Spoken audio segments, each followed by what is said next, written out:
All right, what's up, my friends? How are we doing? Of course, Wizards of the Coast, super kind to release one of the biggest announcements they've had in like a million years while I'm on vacation. So thanks for that, Wizards of the Coast. Appreciate that. I'm currently poolside here in Florida on a family vacation with Nicole's family. So not too sad to have a break, I guess. And yeah, let's go over Alchemy, real fast. So if you missed the announcement, I'm not sure how you could have, but Alchemy is a new format in Standard, as if Standard in Magic, as if Magic needed any new formats. It is an arena-only format that is essentially just Standard, but utilizing the digital-only experience. So it is going to be Standard with cards that are rebalanced. So they're going to nerf cards, they're going to buff cards like they do in other digital card games, and they're going to be adding in new digital only cards as well that are similar to the ones like in Historic where they do some effect that you can't do in paper, um, thereby making sort of a parallel format to Standard for online, which is going to be following all the rules of online, while Standard also sort of just exists in paper as is, which is really weird. You can go read all this yourself. I'm not going to go through the entire thing. It's more of like a how-to. So you can see here they're going to be rebalancing cards. So for example, Wizard class, kind of a weird example. They're going to be making the third ability on Wizard class cost 3 instead of 5.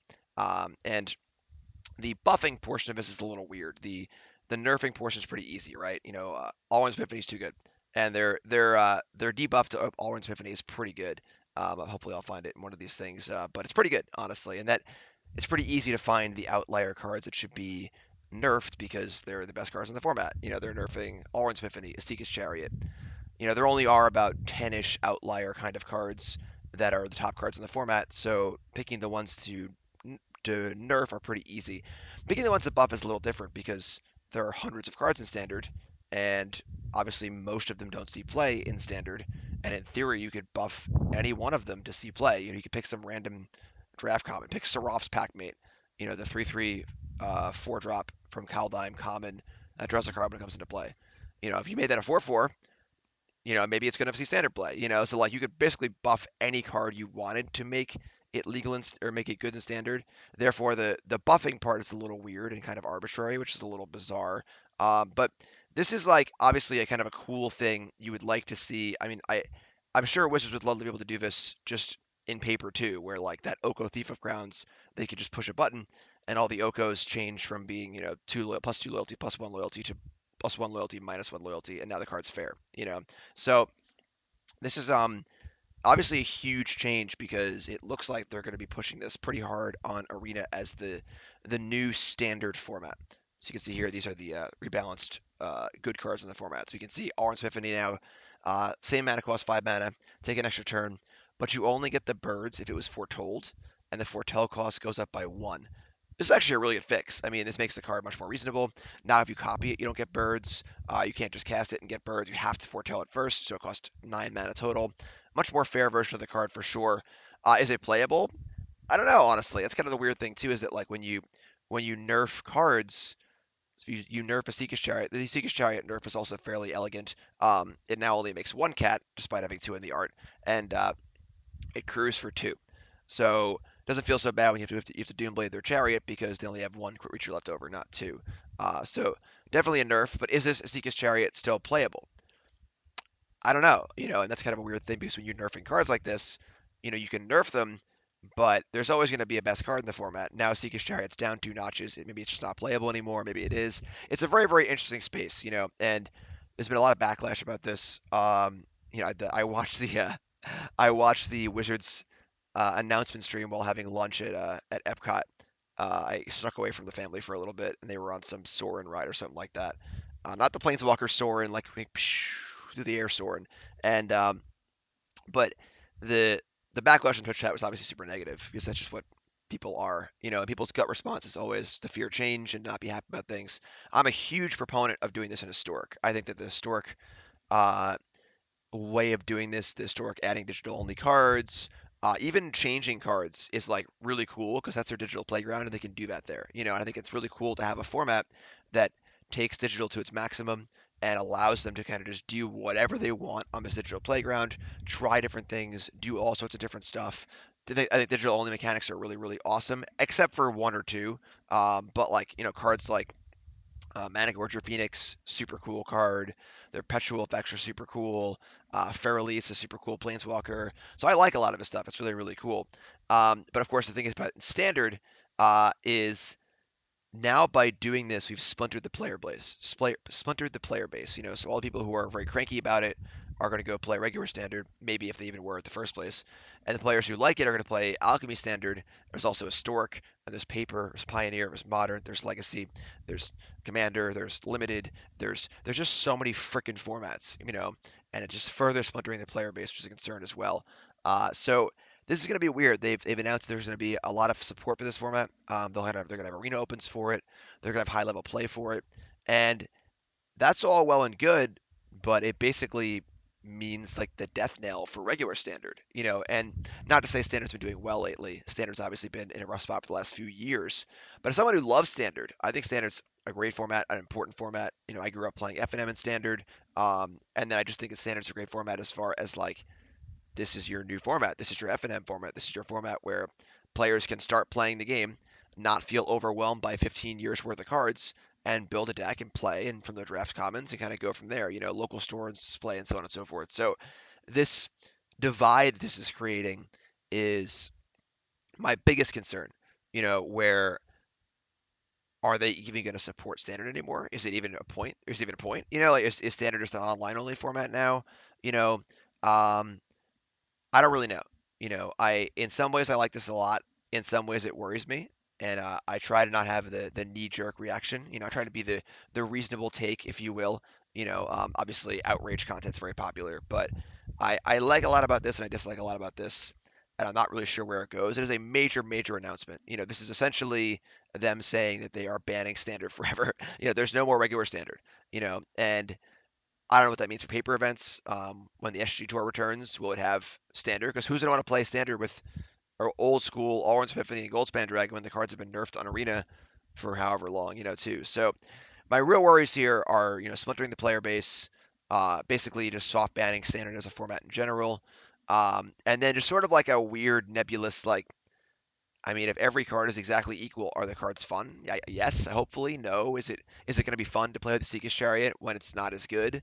Is it going to? I don't really know, honestly. These are all really, really hard things to answer because we've been playing Magic for 30 years and this has never happened before. So like for example, Omnath here, nerfed up to 5 mana, comes into play, it only scries, doesn't draw. Is this card actually even good? I don't know.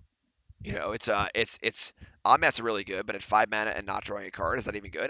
I don't think so. So if we end up in a spot where every card is just on a totally flat power level because of constant bans and nerfs, like, is that actually a good thing for Magic? I don't know. It's never happened before. So this is a pretty wild announcement. This is a pretty wild announcement, and we haven't even gotten to these yet. So sorry we're a little scatterbrained today. I'm obviously just on a laptop on a poolside. Didn't really plan this out too well, but just trying to go over everything and give my thoughts. There's also going to be about 60 new cards that'll be interjected into standard. They're digital only cards, and these will be coming after standard's been legal for a while, kind of like as an injection of new blood. Which again is another attempt to try and like revitalize standard formats that have been stale lately, and they're trying to fix all the problems in standard at once. Is that necessarily a good thing to try it all at once? Not really sure, but so absorb energy, blue 1 instant counter target spell. Cards in your hand that share a type with that spell perpetually gain, they cost 1 less, so a better cancel, kind of interesting counter spell. Also cards like this one's crazy. Torof's Disciple. They mana for a 3/3 haste, which is pretty good. Whenever it attacks, you conjure 4 cards named Lightning Bolt into your library and then shuffle. That's cool. I do like these digital designs. They are pretty sweet. They're fun. I think they're really cool. But a standard format with Torres Disciple legal is a very different standard format than one without it legal. So we really are like this is essentially making standard into its own digital only format, and that is it. Now it's not that is it in the sense that like you can still play standard if you want to. You can just play regular standard, but again, we're splintering the player base really, really hard here, and I imagine that what WotC wants is to eventually just get rid of standard completely on Magic Arena and only have this alchemy format. Um, which makes sense. They have full control over it. They can really do all the things they want to do. I get it. So I don't know. I don't know. Torab Disciple's a cool card. It's a pretty sweet card. Crossroads is kind of cool. You can read yourself. New Ishkana, kind of cool. I will say, I really, really freaking hate the spellbook mechanic. I think that everything about these digital cards, I'm all on board with. People are super cranky about it. Oh no, this isn't Magic. Blah blah blah blah blah. Yeah, it is. Whatever. These cards are cool. The only thing I don't like is when the cards you have to like bring up a freaking tooltip to read what the card does. So for example, Ishkana says, draft a card from Ishkana's spellbook. That means that Ashkana has like a 10 card list of cards. I don't know what they are. You don't know what they are either. And when you activate that ability, you can pick one of them, put it into your hand, and it conjures it. I I I hate this. I hate this, and I hate like the Sorin with like the 14 Planeswalker abilities all chosen at random. I do want the cards to just do what they say on them. That's too much for me. That's where I draw the line. I don't like those designs at all. Everything else, I'm all about it. So um, understand that I'm not 100% pro here, but Playblade. I don't know what Playblade is, but yeah. So that's what's happening, and a pretty huge change. Unfortunately, a lot more of these cards aren't here. You can go over them on your own, but this is a huge change, and it's a huge change for me as a content creator because like now what do I do when I'm making arena content? Do I play standard or do I play alchemy? Do I bother playing standard at all anymore? And again, that's that splintering we're talking about. Where like really splitting the player base here, which I'm really concerned about. But overall, I would count myself as cautiously optimistic. I do think this has the potential to make a pretty good format. I do think that it's trying to alleviate a lot of the problems that Standards had, somewhat heavy-handedly, of course. But um, I worry about this in a post-COVID world when we're actually want to play paper events again. About Standard just like never being a part of that, and I think that really sucks. I love Standard. I think that like week one SCG opens of Standard were like the most fun events ever. Everyone just has a new deck, and everyone's kind of just here we are. Is there new Standard cards? Let's figure out how they work and stuff. And I had a lot of fun playing Standard on the SG Tour over the last 7 or 8 years. I'm going to miss that a lot. I'm not really happy about that. But I don't know. We'll see. I would like to reserve judgment a little bit, see how things play out. This is happening really, really soon, too. These are like these cards are coming out like next week. So they are. Here's the announcement. Here's the cards. Go nuts. So we'll obviously making content once I'm home from vacation with this and trying things out and seeing how it goes. But yeah, so that's a huge B. Hey, buddy, you can't be in this video. I'm working right now, right? So once again, from beautiful sunny Florida where it has been super nice. I've been watching people tee off from my balcony. Rented a house here. Nicole's family was like 13 of us, and oh my god, it's vacation. But yeah, so I'll be doing more content about this. Again, let me know your thoughts in the comments, and please be positive, folks. I think the biggest problem that Magic players have is they're so knee-jerk outrage culture.